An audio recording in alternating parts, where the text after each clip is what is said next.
Bienvenue sur Talents Précieux, le podcast qui révèle ces compétences qui font la différence.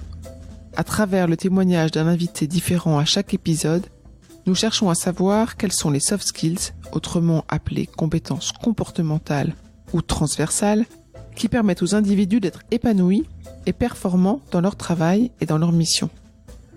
Je suis Perrine Corvézier. Je suis Amélie Dag. Ensemble, nous avons créé la société Human Learning Expedition qui produit ce podcast. Vous trouverez les notes de cet épisode sur le site humanlx.com à la rubrique podcast. C'est compliqué de faire confiance à ses collaborateurs si on n'a pas confiance en soi. Donc il y a quand même un minimum de confiance en soi à avoir pour pouvoir délivrer sa confiance assez aisément à ses collaborateurs.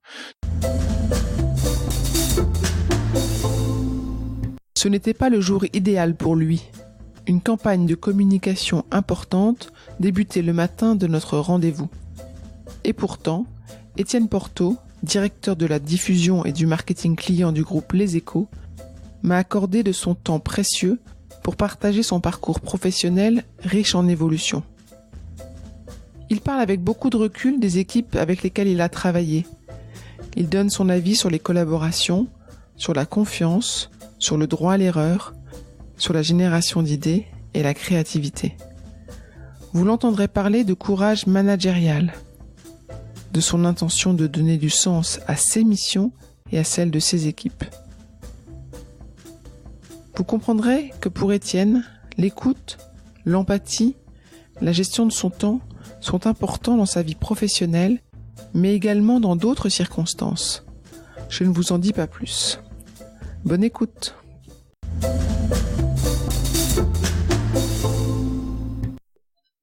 Bonjour Étienne. Bonjour Perrine. Merci de nous recevoir au siège des Échos et du Parisien, à l'ouverture des journées particulières, donc un grand moment pour toi. Peut-être l'aboutissement d'un gros projet, entre autres. Entre autres. Est-ce que tu peux commencer peut-être par nous raconter ce que tu fais ici? Quel est ton poste? En quoi ça consiste? Donc je suis le directeur de la diffusion et du marketing client. Donc la diffusion en fait est le commercial. Je suis responsable de la vente du journal, que ce soit en print ou en digital, et que ce soit à l'unité ou en abonnement.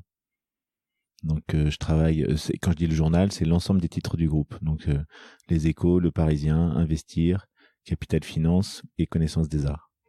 Et tu dis commercial et marketing. Ouais. Donc tu as aussi en charge tous les leviers marketing. Exactement, le marketing client. Donc comment on fait pour vraiment...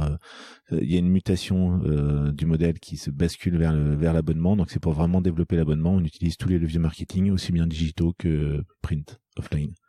Tu as une grosse équipe ? Alors j'ai une grosse équipe parce qu'en fait j'ai une équipe assez large dans les compétences, puisque ça va du vendeur à la criée. En fait j'ai une équipe qui encadre les vendeurs à la criée qu'on trouve à la gare, par exemple Saint-Lazare, qui vont vendre le journal en haut des escaliers, jusqu'à effectivement des directeurs qui encadrent les grands comptes, le marketing client, la vente au numéro et autres. Donc c'est une équipe qui est constituée de 120 personnes au total. Et qui est organisée par petits pôles de compétences ou... Exactement. Il y a des pôles de compétences et aussi par titre. C'est-à-dire que moi, j'ai souhaité vraiment que les titres gardent leur ADN et qu'on puisse capitaliser sur l'ADN de chacun des titres. Mais derrière, qu'on ait en transverse des rôles qui soient vraiment des rôles d'expertise qui vont travailler pour l'ensemble des titres. Donc, par exemple, la direction commerciale du Parisien, c'est une entité à part. Au sein de la direction marketing client, il y a bien des marketing managers par titre, mais qui vont s'appuyer sur des pôles de compétences, acquisition, fidélisation, par exemple. Et comment est-ce que tu travailles la transversalité ? La transversalité, je la travaille au sein de mon équipe, mais aussi dans le rayonnement de mon équipe. C'est-à-dire que au sein de l'équipe, j'ai un rythme déjà de réunion, de points en équipe pour partager et donner du sens à ce qu'on fait. Et puis après, au-delà de l'équipe, dans le rayonnement, c'est toute la transversalité. On a un rôle très transverse déjà, parce que tous les titres font appel à nous pour être vendus. Donc de toute manière, on est à la croisée des chemins. Et est-ce que les contenus des journaux, en fonction de l'actualité ou des reportages qui sont faits, comptent dans ton métier ou finalement c'est assez décorrélé du contenu ? Non, ça compte énormément, notamment pour la vente au numéro, parce que dans la vente au numéro, quand on a un numéro exceptionnel comme aujourd'hui, on fête les 110 ans des Échos, on le pousse avec des leviers promotionnels en point de vente. Et dans ce cas-là, évidemment, on vend plus de quantité. Donc, on s'appuie évidemment sur le contenu pour ça, pour mettre en avant les messages qui sont à l'intérieur des journaux. Et de la même manière, d'ailleurs, quand une équipe du Parisien vend des abonnements en particulier, donc on a une équipe qui fait du porte-à-porte pour vendre de l'abonnement, et ben ils vont s'appuyer sur le quotidien et sur le contenu du journal en disant voyez ce qui s'est passé dans votre ville, c'est important de savoir ce qui se passe près de chez vous, et ainsi de suite. Comment est-ce que tu recrutes ces différentes personnes qui ont des métiers, c'est rare, non, les métiers de porte-à-porte ou à la criée? Ouais, c'est très très rare. Il y a peu d'industries, d'économie aujourd'hui qui ont ce type. Il y a Swiss Life par exemple qui est connu. Il y a des installateurs de chaudières. Il y a quelques, et puis il y a les grandes écoles de commerce du type Ricoh et autres, les commerciaux qui sont passés chez Ricoh, Xerox. Ça fait vraiment une école de commerciaux. On les recrute, alors c'est difficile à les recruter, on les recrute beaucoup par bouche à oreille parmi les commerciaux en fait qui sont déjà en place, donc pas par cooptation mais en fait vraiment limite du parrainage, et puis on publie dans le journal régulièrement des annonces et on utilise après les leviers digitaux du type Indeed, des sites vraiment pour ce type de poste. Toi tu es à ce poste-là depuis moins de 2 ans? Ouais, 1 an et demi maintenant. Tu as changé de secteur, on en parlera après, le secteur d'avant. Qu'est-ce que tu as appris par ce secteur? Qu'est-ce que tu as dû changer en arrivant dans le secteur de la presse et des médias? Alors, en fait, alors je suis quand même un petit peu obligé de parler de ce que je faisais avant pour te dire ça. C'est que avant, je travaillais donc à la Française des Jeux, donc j'étais dans une entreprise qui gagnait bien sa vie, beaucoup d'argent, et avec des organisations assez longues en fait, et quand même où il faut gérer à la fois le jeu responsable et autres, donc les organisations et les process sont assez longs. Et là en fait je suis arrivé dans une entreprise où il n'y a pas de point de comparaison possible, donc ça c'est assez intéressant parce qu'il y a un réel challenge aujourd'hui autour de la presse. Moi j'aime le produit, la presse, les journaux c'est pour moi un produit noble, et l'information de qualité ça me semblait hyper important. Dans ce changement de responsabilité, changement de poste, qui est vraiment intéressant, c'est que j'ai des nouveaux challenges. Il faut que j'ai pas du tout les mêmes moyens que ceux que j'avais à la Française des Jeux, donc il faut être très créatif dans ce qu'on propose pour développer notre activité. Et puis encore une fois, il faut se recentrer sur le produit au maximum. Donc c'est 2 paradigmes totalement différents, et c'est ça en fait la richesse du boulot, c'est travailler avec des gens vraiment smart et vraiment intéressants, relever des challenges, et vraiment il y a vraiment une notion d'équipe, on joue l'équipe pour vraiment il y a une prise de conscience vraiment que le marché de la presse, c'est un marché qui est difficile aujourd'hui, et que dans ce marché-là, pour évoluer, pour s'en sortir, il faut être de qualité, et donc voilà, tout le monde est quand même aligné derrière cet objectif. 2 sujets que j'aimerais qu'on creuse, la partie être créatif dans tes actions, et la partie jouer l'équipe. Comment est-ce que ça se manifeste au quotidien? Alors, être créatif au quotidien, en fait, souvent quand t'as beaucoup de moyens, t'as tendance à t'appuyer sur tes moyens, et pas forcément aller chercher le waouh effect avec peu de moyens. Et ce qui est intéressant dans le être créatif, c'est que on a aujourd'hui un nombre d'actifs assez important en travaillant dans la presse. C'est-à-dire que parmi les actifs, il y a évidemment la rédaction, il y a la qualité du journal, et donc quand je dis être créatif, ça veut dire que avec peu de moyens, on arrive à avoir des effets de levier énormes. Et je te donne un exemple, c'est qu'on a lancé par exemple l'année dernière un nouveau produit qui s'appelle l'abonnement Les Échos First. Et on est allé chercher du service. Quand je dis aller chercher du service, c'est que on a mis en place des webinars avec la rédaction. Donc ça coûte pas très cher en fait. C'est juste qu'il faut être créatif pour aller proposer des nouveaux sujets et puis interagir avec la rédaction. Donc ça apporte du service et vraiment du contenu de qualité à nos lecteurs, à nos abonnés. On a dit, mais tiens, est-ce qu'on pourrait pas, par exemple, donner le journal en version digitale 1 heure plus tôt à nos abonnés que précédemment, et donc on est créatif pour essayer de trouver des solutions pour que le journal sorte 1 heure plus tôt. Donc c'est vraiment, en fait, la créativité. Moi, je trouve que dans la contrainte, on peut être créatif. En fait, souvent on se dit quand il y a trop de contraintes, on n'est pas créatif.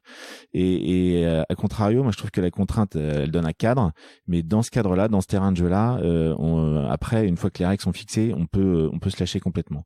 Donc pour être créatif, c'est vraiment à plusieurs, c'est rarement tout seul qu'on a les meilleures idées, donc on se réunit et on travaille conjointement sur une thématique qu'on souhaite améliorer. Voilà. Et donc les idées peuvent venir de tout le monde, de partout. De partout. de partout.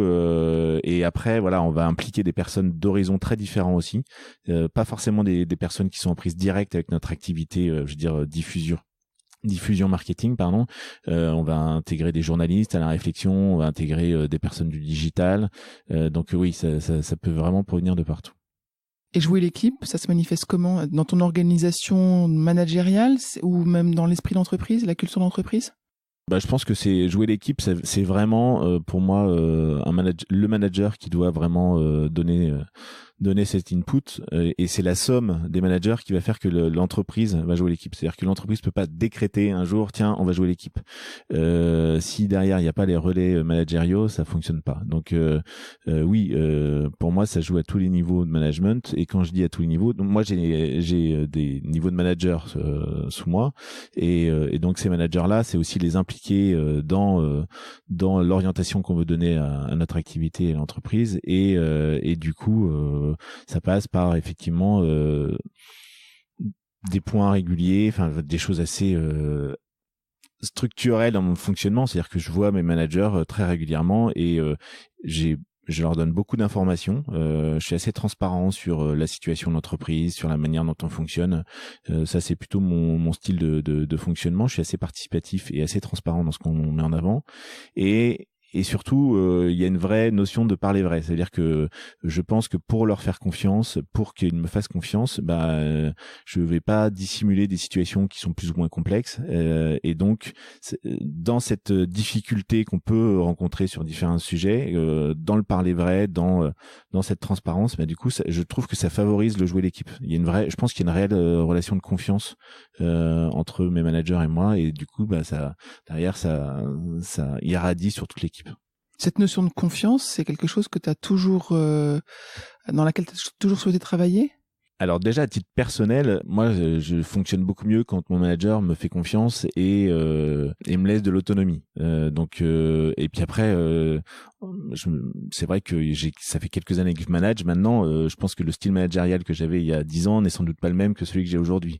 Donc j'ai évolué là-dedans. J'ai évolué aussi dans le cadre des personnes que je manage. J'ai des personnes plus seniors aujourd'hui à manager. Donc elles aussi, évidemment, elles ont évolué. Donc oui, la confiance, ça me semble indispensable. Et oui, c'est ça, dans l'autonomie. Ce que je disais, c'est que je pense que c'est compliqué de faire confiance à ses collaborateurs si on n'a pas confiance en soi. Donc il y a quand même un minimum de confiance en soi à avoir pour pouvoir délivrer sa confiance assez aisément à ses collaborateurs. Donc avec cet âge, cette expérience, j'ai un peu plus confiance en moi aujourd'hui dans mon fonctionnement. J'apprends à peut-être être moins touché par certaines situations qui peuvent être plus difficiles, à garder la distance nécessaire pour garder en tête le rôle de manager. Mais voilà, donc je pense que oui, la confiance c'est indispensable. C'est en confiance qu'on donne le meilleur de soi et qu'on voit la vraie valeur des gens. Donc tu disais c'est l'âge, la maturité, l'expérience qui t'a apporté cette confiance. Est-ce que tu as eu aussi l'impression que tu as eu des situations dans lesquelles tu as gagné en confiance, tu as appris? Oui, bien sûr, parce que en fait, c'est je pense que dans les difficultés qu'on a, des difficultés managériales qu'on peut avoir dans sa vie de manager, quand on arrive à sortir d'une situation difficile par le haut, là, on gagne en confiance, parce que voilà, c'est incrémental. On se dit voilà, cette situation qui me semblait, je vais pas dire insurmontable, on n'en est pas là, mais difficile, le fait de l'avoir menée à bout et plutôt bien en général, ça permet de gagner en confiance. Donc par exemple, quand j'étais à la Française des Jeux, j'ai récupéré à un moment une équipe qui était l'équipe du service client. Et il y avait 2 entités service client. Il y en avait une qui était dans un petit village qui s'appelle Moussil-Vieux, qui est le siège historique de la Française des Jeux, qui est à côté de Roissy. Et puis, il y avait une équipe à Boulogne, proche de la direction marketing et de la direction commerciale. Et donc, toutes les 2 étaient censées travailler ensemble, mais on se rendait assez vite compte que c'était difficile dans le fonctionnement et que ce qu'il fallait, c'était être à Boulogne parce que le cœur du réacteur était plutôt à Boulogne. Et donc, c'est assez difficile d'aller expliquer à des personnes qui font le même métier depuis 25 ans au pied de chez eux, parce qu'en fait, quand tu bosses à Moussy, en général, tu habites à Moussy. C'était assez difficile, ou dans le coin, c'était assez difficile d'aller leur expliquer que, en fait, j'allais chambouler leur quotidien, et que j'allais chambouler leur quotidien pour leur bien tous ceux qui voulaient suivre, mais aussi pour le bien de l'entreprise. À un moment, il faut pas perdre de vue, c'est la limite qu'on peut avoir quand on est dans la bienveillance et dans l'empathie. On peut se dire, bah oui, je comprends, toi, tu veux pas faire 20 km par jour pour venir bosser, et je le comprends aisément. Donc, l'idée, c'est de proposer des solutions pour ces personnes-là, mais c'est pas non plus se mettre à la place de toutes les personnes, parce que sinon, plus rien ne se fait. Il faut pas perdre de vue quand même les intérêts. On bosse pour des entreprises, hein, et moi, j'ai l'habitude de dire, c'est notre entreprise. Chacun doit s'engager pour l'entreprise, et du coup, c'est un peu la difficulté qu'on peut avoir parfois, d'être tiraillé entre, on a quelqu'un en face de soi qui dit, mais attends, t'imagines, tu chamboules complètement ma vie, et dire, bah oui, mais pour vraiment le bien-être de l'entreprise et des collaborateurs qui vont faire le choix de rentrer dans cette nouvelle aventure, ça va être bien. Donc là, j'ai eu une vraie difficulté parce que j'ai eu cette équipe de Moussi, la moitié des collaborateurs qui se sont dit, bah oui, tu me proposes une nouvelle aventure professionnelle, et moi, ça m'intéresse de rebondir sur un truc où je vais pouvoir continuer à me développer, voir de nouveaux horizons, être plus au cœur du réacteur. Et puis il y a d'autres qui disent, mais moi, juste mes contraintes personnelles font que je ne peux pas suivre et monter à bord de la nouvelle aventure. Et donc toutes ces personnes-là, il a fallu, dans le respect évidemment de chacun, leur proposer des postes à Moussi. Donc on a travaillé là pour le coup avec les ressources humaines pour trouver des postes pour chacune de ces personnes. Et voilà, là, tu as une réelle difficulté parce que tu vas toucher à l'affect, tu vas toucher aux personnes qui vont avoir des changements de vie, ça va atteindre leur vie perso. Et il faut pas se laisser déborder par ça. Et après, moi, ce que je trouve intéressant, c'est quand j'ai fait le bilan 6 mois après, toutes les personnes, aussi bien celles qui ont suivi que celles pour lesquelles on avait trouvé de reclassement en fait à Moussi, tout le monde était content vraiment de sa situation. Tout le monde en tirait un bilan hyper positif. Et donc évidemment, ça fait grandir parce qu'on a été confronté à des situations un peu plus difficile, et en fait quand on regarde, on s'en tire bien, et donc c'est positif. Donc je trouve que cette maturité managériale, on l'acquiert aussi beaucoup par les épreuves avec des gros guillemets dans lesquelles auxquelles on peut être confronté. Et qu'est-ce que tu penses que toi tu avais réussi dans cette aventure-là, dans ce moment difficile, à mettre en œuvre? Qu'est-ce qui a fait que c'était un succès grâce à toi? Je pense qu'il y a 2 choses qui m'ont vraiment servi dans cette période-là. C'est que d'une part, ces collaborateurs, je les connaissais avant. C'est-à-dire que je suis pas arrivé comme étant le transformateur qui venait de nulle part, et donc je les connaissais avant. Donc déjà dans le fonctionnement que j'avais avec eux, moi dans mon fonctionnement managérial, je suis d'une nature empathique, donc je m'intéresse aux personnes, et donc ils me connaissaient. Je suis très vigilant à l'ambiance de travail dans laquelle mes équipes, que ça soit aujourd'hui comme par le passé, évoluent.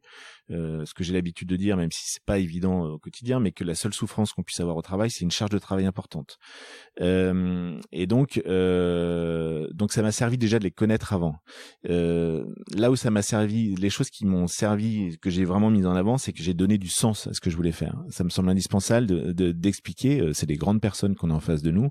À un moment, il y a le perso qui va être touché, mais il faut leur dire aussi qu'ils évoluent dans un cadre, et le cadre c'est l'entreprise, et que à un moment, il peut y avoir des choix qui peuvent être difficiles à faire, mais en revanche, il faut donner du sens à chacun des choix qu'on fait dans l'entreprise.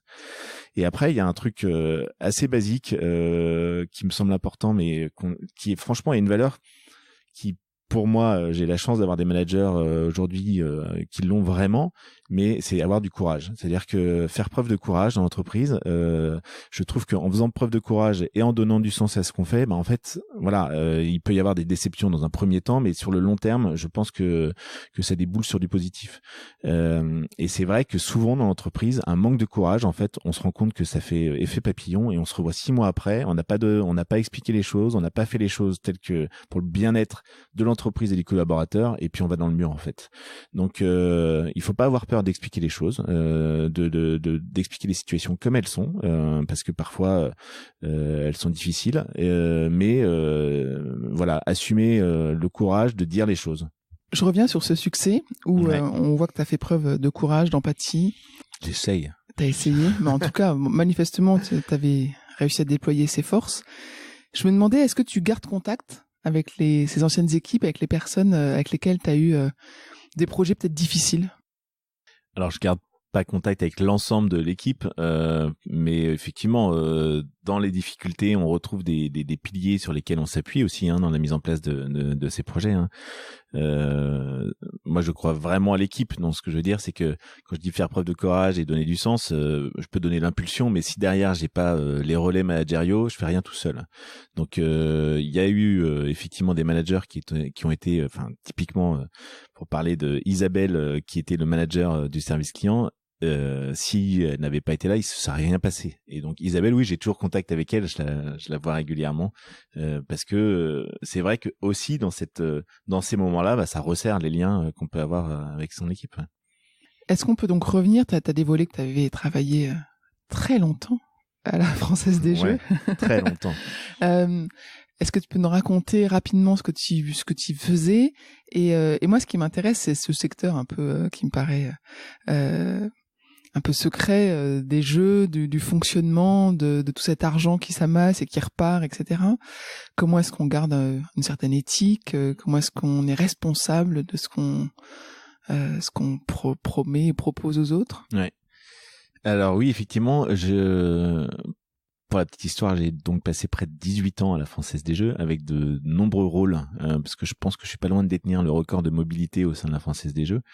J'ai été chef de projet, j'ai fait à peu près tous les postes de marketing, du marketing du point de vente, du marketing produit beaucoup, parce que l'entreprise Française des Jeux, c'est quand même une entreprise très axée produit, du marketing client et en fait du marketing digital et client. Mon dernier rôle au sein de la Française des Jeux, j'étais responsable du marketing digital et client, donc c'était tout ce qui tournait autour des clients du web. Pour la petite histoire, j'ai rencontré donc mon épouse à la Française des Jeux qui était depuis 7 ans et je lui ai dit mais comment t'as pu rester aussi longtemps dans cette entreprise? Donc elle me l'a rappelé assez souvent entre ma 7e et ma 18e année. Mais en fait, je pense que la plus grande richesse de la Française des Jeux, je pense que c'est la qualité de ses collaborateurs. Je pense que si je suis resté aussi longtemps, il y avait évidemment ce qui me nourrissait au quotidien d'un point de vue vraiment professionnel, mais plus que ça encore, il y avait sans doute la relation que j'avais avec les collaborateurs de la Française des Jeux et l'équilibre du coup qu'il y avait entre ces deux points. Parce que la Française des Jeux, c'est effectivement une entreprise assez atypique, mais à plein de niveaux, de par son activité. Effectivement, le fait de commercialiser, d'être une entreprise de loterie, en situation de monopole sur un marché et en concurrence sur celui des paris sportifs, sous tutelle de l'État, ça crée en fait, on ne connaît ça nulle part ailleurs. C'est une entreprise qui effectivement génère beaucoup d'argent. Il faut pas perdre de vue que quand même la majeure partie de l'argent collecté retourne aux joueurs. À un moment, pour que les joueurs continuent de jouer, il faut bien qu'ils gagnent de temps en temps. Mais vraiment, je me souviens c'est très juste quand je suis rentré dans à la Française des Jeux, je me souviens de ma mère qui était très inquiète que je puisse rentrer dans une entreprise de jeux d'argent, qui disait mais tu te rends compte par rapport aux valeurs qu'elle avait pu m'inculquer et autres. Et je lui dis écoute, on verra. Je veux dire, on verra. Et en fait, le job dans lequel on est aligné avec toutes les valeurs de l'entreprise,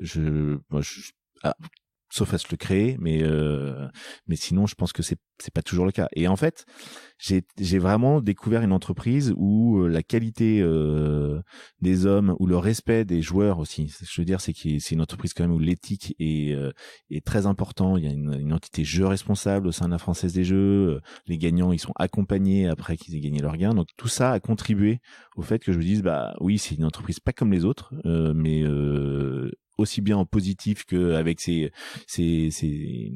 différences par rapport au reste du marché, mais vraiment très attachante. Et alors, tu as changé effectivement beaucoup de fois, de nombreuses fois de poste. Mm. Pourquoi et comment et qu'est-ce qui t'a fait changer de poste au sein de l'entreprise plutôt que d'aller chercher un complètement nouveau défi ailleurs? Alors là, il y a plusieurs choses qui rentrent en compte. Il y a très clairement le fait que à chaque fois, on m'a proposé des choses qui m'ont intéressé. C'est-à-dire que il y a eu des moments de vie où je dis tiens, là, j'ai pas le coup d'après. J'aime bien avoir un petit coup d'avance quand même. Et là, j'ai pas le coup d'après, donc je vais peut-être commencer à regarder ce qui se passe à l'extérieur. Ça m'est arrivé 2 fois dans ma vie de Française des Jeux, de commencer à me dire tiens, faudrait que je regarde ce qui se passe sur le marché. Et à chaque fois, j'ai eu l'opportunité de rebondir en interne sur des missions qui m'ont intéressé, avec Alors déjà pourquoi j'ai souhaité évoluer et rebondir sur d'autres missions, c'est que moi on a tous des cycles professionnels et moi j'ai des cycles professionnels grosso modo aux alentours de 3-4 ans dans un poste. J'ai fait un peu le tour du poste. On peut continuer à explorer et à donner sur le poste, mais voilà, en général au bout de 3-4 ans j'aime bien voir autre chose et donc c'est tous les 3-4 ans en fait au sein de la Française. Le poste où je suis resté le plus longtemps c'est 4 ans et demi à la Française des Jeux. Donc j'ai eu cette opportunité en interne. Et après, comme je le disais tout à l'heure, il y a cette notion d'équilibre entre mon activité professionnelle et l'entourage professionnel aussi. Je veux dire, et tant que cet équilibre était respecté et que j'avais l'impression de vraiment progresser et évoluer dans ce que je faisais au quotidien, bah voilà, je me suis retrouvé au bout de 18 ans me disant ah bah ouais, c'est super ce que j'ai. Et justement, au bout de 18 ans, je savais pas le coup d'après. Je dépendais d'une personne qui est au Comex, Cécile Lager. Ça faisait 4 ans que j'étais responsable du marketing client et digital. J'avais pas le coup d'après et dans cette optique-là, j'ai commencé à me dire qu'il fallait vraiment que je pense à autre chose. Est-ce que tu l'annonçais quand tu sentais que tu n'avais pas le coup d'après, qu'il fallait autre chose pour te nourrir professionnellement, ou est-ce que c'est naturellement que tes managers pensaient à toi et te proposaient des choses? Je pense que j'ai eu les deux cas en fait. Je pense que quand moi je cherchais à l'extérieur, c'est que je l'avais pas en interne ce coup d'après. Et après, plusieurs fois, on est venu me chercher aussi sur des missions parce que justement, c'est arrivé au bon moment et on m'a proposé des choses en interne. L'avantage quand ça fait 18 ans qu'on est dans une boîte et la Française des Jeux, en fait, ça reste une grosse PME. Ça fait beaucoup d'euros de chiffre d'affaires, mais c'est une grosse PME. Encore un peu plus maintenant que tout le réseau de vente a été réinternalisé, enfin la force de vente, mais à l'époque, c'était une grosse PME et donc on se connaît tous en fait au bout d'un certain temps. Donc quand on a envisagé quelqu'un sur un poste, quand on a un poste qui s'ouvre, et ben on fait rapidement le scan déjà en interne qui pourrait correspondre au poste et après on ouvre, on a des ouvertures de postes, le schéma classique des entreprises. Et donc oui, plusieurs fois j'ai eu l'opportunité où on est venu me chercher. Donc ça c'était plutôt sympa parce que c'est valorisant d'une part et puis ça permet de rebondir assez rapidement dans l'entreprise. Ouais. Si on abordait le sujet un peu digital et technologie, dans les deux dernières entreprises dans lesquelles tu as travaillé, l'essor du digital a, j'imagine, pas mal bouleversé le marché et l'entreprise. Est-ce que tu peux nous raconter un peu comment est-ce que ça a été vécu et comment est-ce que toi tu l'as vécu? Oui, effectivement. De toute façon, je pense que peu de marchés aujourd'hui peuvent se résister au digital. Donc oui, la Française des Jeux, le virage du digital, il a été amorcé très rapidement, très tôt en fait, mais avec une résistance assez forte de la part des consommateurs qui aimaient toujours, parce que il y a quand même aussi le côté convivialité dans le jeu, qui aimaient toujours le jeu physique. Donc pendant de nombreuses années, le digital était là. On pouvait faire son loto en ligne, on pouvait acheter des jeux en ligne, mais la part du chiffre d'affaires qui était généré par le digital restait quand même assez faible. Et après, je pense qu'il y a un virage qui s'est opéré effectivement aux alentours de 2010, où la Française des Jeux a pris conscience qu'elle avait des clients.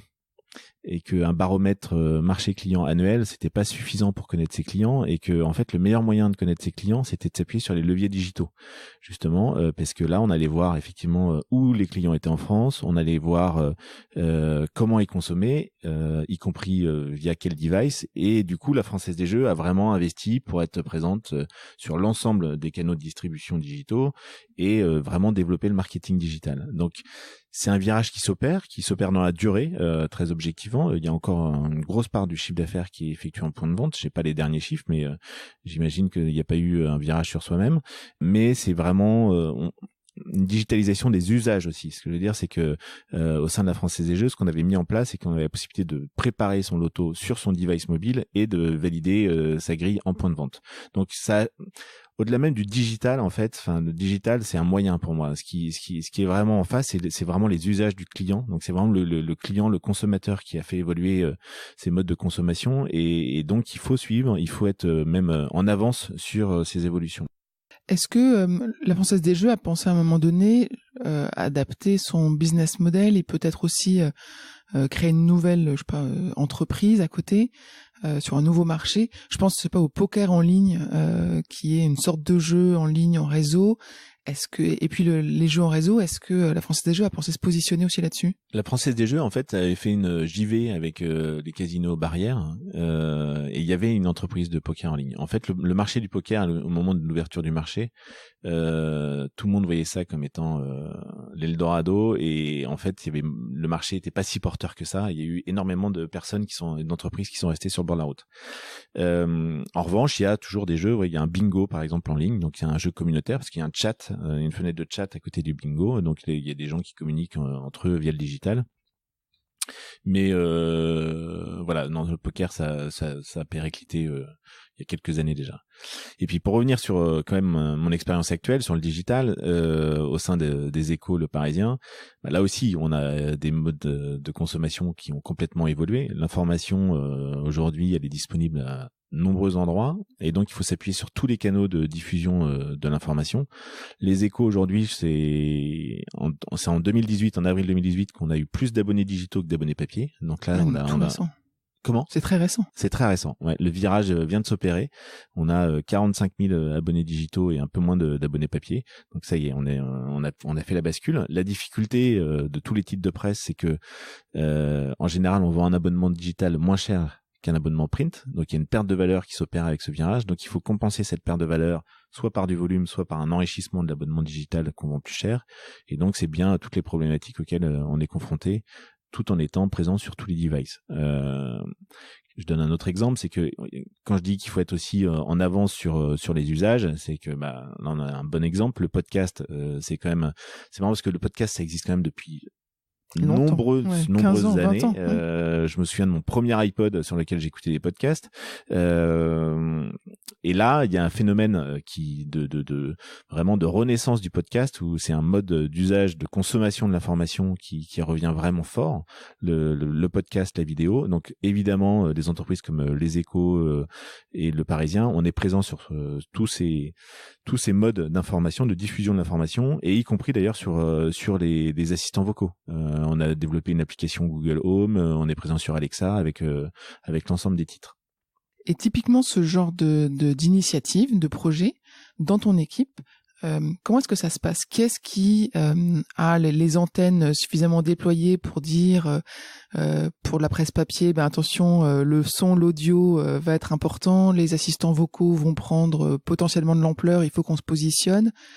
Est-ce que c'est en interne? Est-ce que vous avez un laboratoire de recherche? Non, alors on a pas de laboratoire de recherche.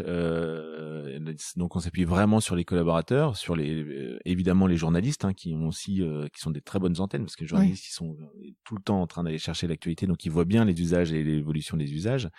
Donc non, c'est vraiment de l'interne, et j'allais dire tout le monde en interne. C'est-à-dire que dans ce travail collaboratif, quand je disais jouer l'équipe, si on détecte par exemple des nouveaux usages qui commencent à être de plus en plus réguliers, là c'est des choses qui peuvent remonter très vite. On a des organisations assez courtes, donc en fait on a des décisions rapides aussi. Donc ça c'est hyper intéressant et hyper appréciable dans le fonctionnement. C'est que si on a un collaborateur qui arrive avec vraiment la bonne idée, il peut repartir avec une réponse très très vite.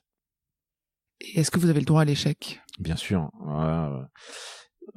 On a le droit à l'échec. Moi, ce que j'ai l'habitude de dire, c'est que tout le monde a le droit de se planter, mais vite. En fait, l'idée, c'est que je pense que le gros piège de l'échec dans beaucoup d'entreprises, c'est au contraire, c'est de persister dans l'échec. C'est de dire non, mais jusque-là, tout va bien. Mais non, en fait, c'est la chute, et quand est-ce que ça va s'arrêter? Donc, moi, je pense qu'il faut, oui, mais les échecs, il faut les assumer, et il faut en tirer les conséquences, mais il faut vite passer à autre chose. Il faut pas s'enfermer dans son échec et essayer de redresser la barre. Après, ça va pas avec l'ensemble des produits. Ce que je veux dire, c'est que par exemple, un produit digital, c'est un produit sur lequel on va itérer. Je pense qu'il faut pas chercher la chimère et attendre 25 ans que le projet soit mature pour le sortir. Il faut sortir son projet dès que les contours sont bien définis et qu'on a quelque chose de propre, quand même, mais le faire évoluer. L'évolution du produit, elle est primordiale. Là où j'ai plus de doutes et de retenue, ça va être justement sur un produit. C'est-à-dire qu'on va pas, si on se plante sur une nouvelle maquette des Échos, c'est compliqué de corriger le tir. Donc là, il faut être sûr, il faut avoir. C'est pour ça qu'il y a des études, c'est pour ça que on rencontre les consommateurs, les lecteurs du journal. Mais voilà, on a deux types de fonctionnement qui pour moi sont différents. Dans certains cas, l'échec, il faut quand même tout border pour essayer de limiter l'échec avant la sortie d'un produit, sur lequel on aura beaucoup investi. Et dans d'autres, il faut sortir son produit, itérer dessus. Et s'il y a des échecs, il faut corriger très vite. Il faut pas s'enfermer dans son échec. Mais oui, je te confirme, on a le droit à l'échec. Et c'est ce que je dis à mon équipe régulièrement. Et peut-être que c'est par les échecs que les meilleurs projets finissent par sortir. Ouais, et puis l'échec favorise la créativité. C'est-à-dire que si on dit qu'on n'a pas le droit à l'échec, tout le monde va rester campé sur ses positions et jamais personne va proposer quelque chose d'intéressant. Et c'est en lien avec la confiance aussi, j'imagine. Oui. Après, je ne te cache pas qu'on a une réalité économique. Si on enchaîne les échecs, au bout d'un moment, ça va commencer à piquer un peu. Mais oui, ça va évidemment avec la confiance dans le fait que et dans le travailler différemment aussi. C'est-à-dire que dans le style managérial, ça veut dire accepter que les idées sont partout et peuvent venir de partout. Donc effectivement, c'est un amalgame entre confiance, participation et engagement des collaborateurs. Je me suis replongé en préparant notre entretien sur LinkedIn et j'ai vu en dessous de tes expériences professionnelles un hobby un peu particulier, mais en même temps assez long et manifestement qui montre pas mal de persévérance, c'est les maraudes. Ouais. Est-ce que tu peux nous raconter ce que tu fais ? Alors, je vais te raconter ce que j'ai fait, puis je vais aussi te raconter d'où c'est parti. Parce que c'est assez intéressant aussi pour les entreprises. Les maraudes, en fait, c'est parti dans les années 2000 d'une jeune femme à la Française des Jeux qui s'appelle Christelle Vogue et qui disait la raison d'être de la Française des Jeux, c'était de venir en aide aux gueules cassées et aux ailes brisées, donc les blessés de la phase de la Première et de la Seconde Guerre mondiale. Et elle disait, ce qui serait bien, c'est qu'on retrouve un peu ce rôle social, sociétal, mais que ce soit pas l'entreprise qui l'est, parce que l'entreprise, elle l'a, hein, la Française des Jeux, elle finance énormément le sport, par exemple, en France, elle donne énormément pour le sport, mais que ça soit les collaborateurs qui donnent ce sens-là et qu'on s'appuie sur les collaborateurs. Et elle avait monté un truc qui s'appelait le réseau de solidarité, je m'en souviens, en interne, et du coup, il y avait des associations qui candidataient pour dire, nous, on a besoin de collaborateurs, on a besoin de bénévoles, et donc, les collaborateurs disent tiens, cette association elle m'intéresse, moi je voudrais y aller, et ainsi de suite. Donc c'est parti de là. Je ne te cache pas que le réseau de solidarité de la Française des Jeux a un peu périclité depuis, mais voilà, l'input il était là. C'est là où toi tu t'es embarqué. Et c'est là où moi je me suis embarqué à faire mes premières maraudes, parce que c'est vrai que j'ai quand même grandi dans ce sens où c'est bien de faire un peu des choses pour les autres. On a la chance d'avoir la vie qu'on a, donc si on peut se dégager un peu de temps pour les autres, tant mieux. Et après chacun fait avec ses moyens et avec sa sensibilité. Et donc j'ai tenté les maraudes. Et en fait, ça correspondait assez bien à ma sensibilité justement et à mon emploi du temps, parce qu'en fait, le fait que ça soit en soirée, c'est quand même aussi assez pratique. Et donc j'ai commencé à tourner avec des personnes de l'association de l'Ordre de Malte à faire des tournées de maraude de SAMU social. Et puis assez rapidement, j'ai eu des collaborateurs de la Française des Jeux qui disaient mais moi les maraudes ça m'intéresse, mais bon ça serait quand même plus sympa qu'on tourne entre nous. Et donc j'ai proposé à l'Ordre de Malte qui maintenant me connaissait bien parce que ça devait faire 2 ans que je maraudais, d'encadrer en fait une équipe. Donc j'étais devenu chef de bord, j'avais pris du galon et donc j'encadrais une équipe et en fait j'allais chercher les collaborateurs qui allaient staffer l'équipe au sein de la Française des Jeux. Voilà, donc ça c'est vraiment pour qu'est-ce qui a initié le fait que je maraude. Et en fait les maraudes, c'est difficile parce que c'est quand même une tranche de la population qui est quand même laissée à l'oubli. On peut passer tous les jours devant des SDF sans savoir ce qu'il en est. Et c'est des situations où en fait on peut être confronté à l'urgence vraiment physique, sociale. On a des situations assez complexes parfois relevées. Et ce que je trouve important dans la maraude, c'est vraiment, c'est de prendre soin des personnes qui y a autour de soi en fait. Alors ça passe par différentes choses, ça passe par une petite soupe en général. Lors d'une maraude on distribue un peu de soupe, mais c'est aussi discuter. Et on se rend compte que quand on va voir certains SDF, c'est la première personne à qui ils parlent de la journée, alors quand on passe les voir à 22h le soir. Donc la maraude, oui, c'est important pour moi. Ça fait donc maintenant 18 ans que je tourne. Maintenant j'ai pris encore plus de galons parce que je coordonne les maraudes du sémisocial sur le sud des Hauts-de-Seine. C'est quelle fréquence? Ça t'implique, ça te demande quel investissement? Alors il est variable parce que en fait il y a des tournées quasiment chaque soir et après moi je fais des plannings et donc je peux tourner 1 à 2 fois par mois et après il y a les plans grand froid où je vais tourner un peu plus et puis après il y a les réunions de coordination qui sont plus la partie administrative. Donc en fait l'investissement temps il est pas délirant et comme tout le monde il y a des soirs où ça me barbe d'y aller où en fin d'année je dis bon l'année prochaine je laisse tomber et en fait comme je pense besoin même pour moi parce que ça me renvoie beaucoup de positif les maraudes et je pense que on donne beaucoup mais on reçoit énormément dans ces échanges là et ben en fait chaque année je me dis bon bah en fait non j'ai pas trouvé mieux enfin j'ai pas beaucoup cherché et je vais me rembarquer pour 1 an. Donc voilà, on en est à 18 ans donc tout ça pour dire que oui, on tourne en équipe très régulièrement, que la rue a beaucoup changé en 18 ans. J'avais vraiment, je me souviens quand j'ai commencé à tourner, j'avais les clochards, mais l'image d'Épinal du clochard qui était retraité, ouvrier retraité ou qui avait été un peu porté sur la bouteille. Aujourd'hui, on se retrouve dans des situations d'urgence avec des familles, avec des enfants dans la rue et voilà, la rue a énormément changé quand même.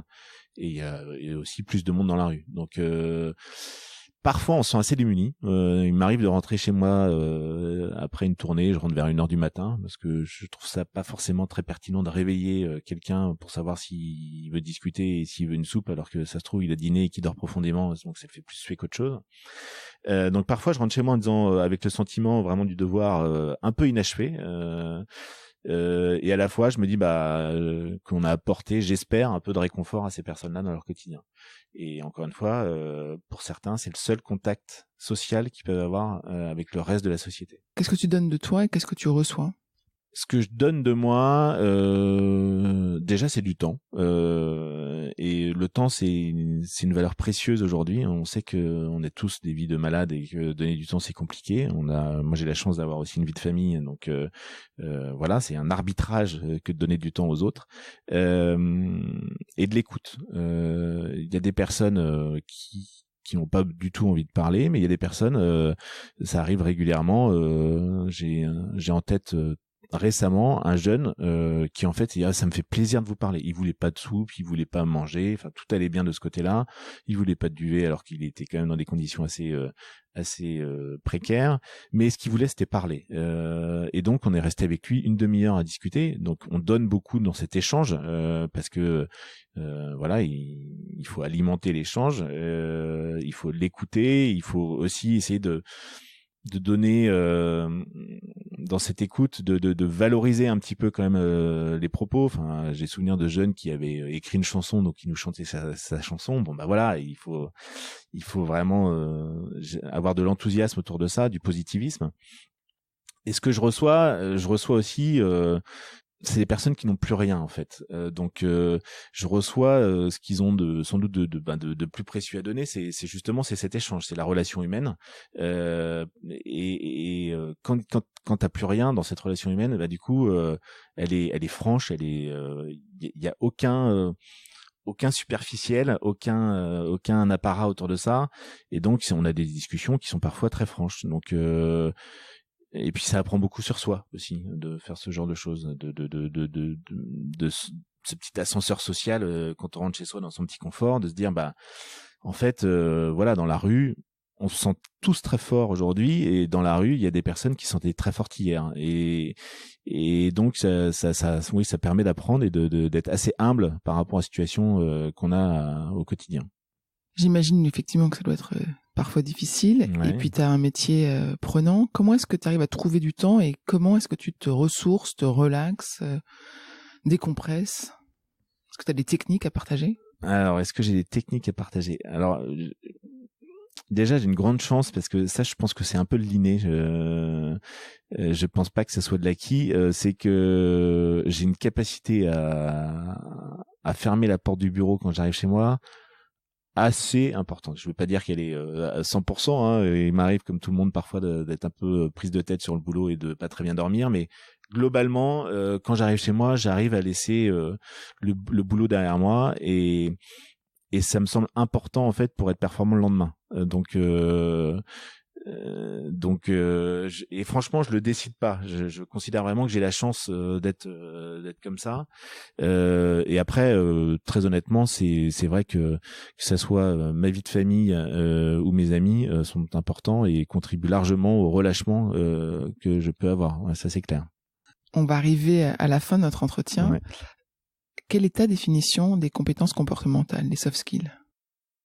Pour moi, les soft skills tournent de toute manière autour de l'humain, évidemment. Et derrière l'humain, je mets tout ce qui peut être interaction humaine. Et donc, là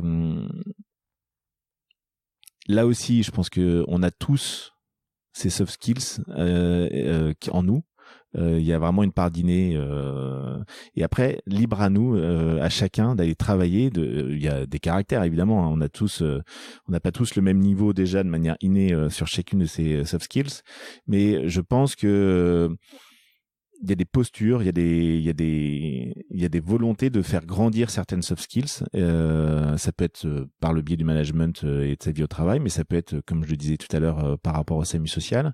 Donc pour moi, ma définition, c'est vraiment, ça va être les atouts en fait qui vont nous aider dans la relation humaine et pour moi, de fait, dans la relation professionnelle derrière. Très bien. Qu'est-ce qu'on peut te souhaiter professionnellement pour la suite ? Écoute, c'est encore très récent mon arrivée aux Échos. On peut souhaiter que aux Échos et aux Parisiens encore plus récemment, parce que j'ai travaillé un peu plus tard sur le Parisien. On peut me souhaiter que tout aille bien et qu'on vende beaucoup de journaux, mais de journaux et d'abonnements print ou digitaux. Non, tout va bien pour le moment et pourvu que ça dure. Pourvu que ça dure. Voilà. Parfait. Merci beaucoup, Étienne. Je t'en prie.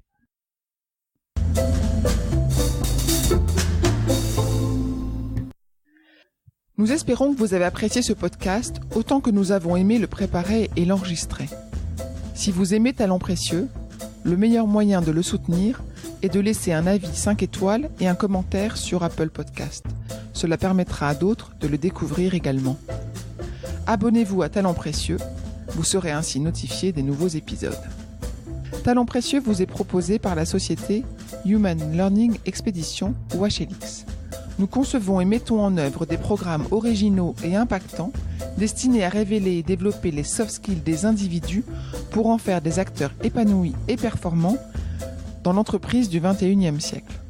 Pour en savoir plus sur HLX, connectez-vous sur humanlx.com ou suivez-nous sur Facebook, Instagram, sur LinkedIn ou sur Twitter. À bientôt pour de nouveaux épisodes.